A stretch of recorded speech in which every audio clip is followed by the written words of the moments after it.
প্রথম যে ব্যাপারটা বলেছি যে পোলিং এজেন্টদের প্রবেশ অধিকার এবং তাদের দায়িত্ব পালনের ক্ষেত্রে প্রশাসনের পক্ষ হতে যাবতীয় সুবিধা নিশ্চিত করা, এটা হচ্ছে প্রথম দাবি দিয়েছি।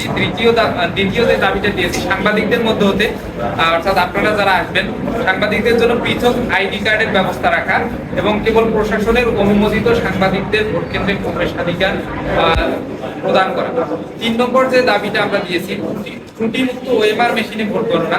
আপনারা দেখতে পেয়েছেন আমাদের ইতিমধ্যে জাংশন নির্বাচনের ক্ষেত্রে 3 দিন সময় লেগেছে ম্যানুয়ালি গণনা করে। এজন্য আমরা ত্রুটিমুক্ত ওএমআর মেশিনের ভোট গণনাটা এটা দাবি করেছি, যেন দিনের ফলাফলটা আমরা দিনেই পাই।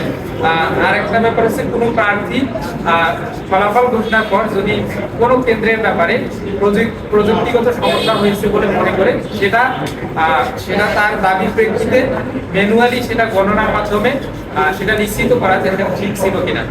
আর পঞ্চম যে দাবিটা সেটা করেছি প্রতিটি ভোট কেন্দ্রে সিসি ক্যামেরার আওতায় নিয়ে আসতে হবে এবং এর সাথে সাথে পরবর্তী দাবি, ষষ্ঠ দাবি হচ্ছে যে সিসি ক্যামেরার আওতায় নিয়ে আসার পরেও বাইরে প্রজেকশন মিটিং দিয়ে অর্থাৎ প্রজেক্টর দিয়ে সবসময় সেটা ভোট কেন্দ্রে যাওয়া আসাগুলো সবগুলোই আমাদের বাইরে যারা ভোটাররা আছে তাদেরকে দেখাতে হবে।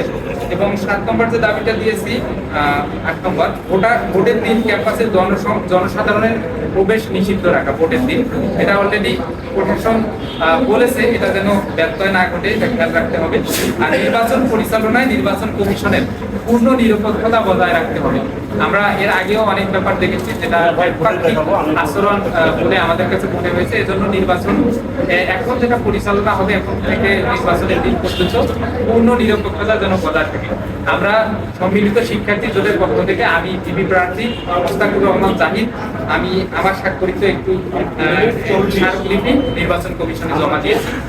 আপনাদের মাধ্যমে সবাইকে, সকল শিক্ষার্থীকে আহ্বান জানাই আমাদের সম্মিলিত শিক্ষার্থী জোটের উপর আপনারা আস্থা রাখবেন, আমাদেরকে ভালো মনে করলে, যোগ্য মনে করলে অবশ্যই ভোট দিবেন।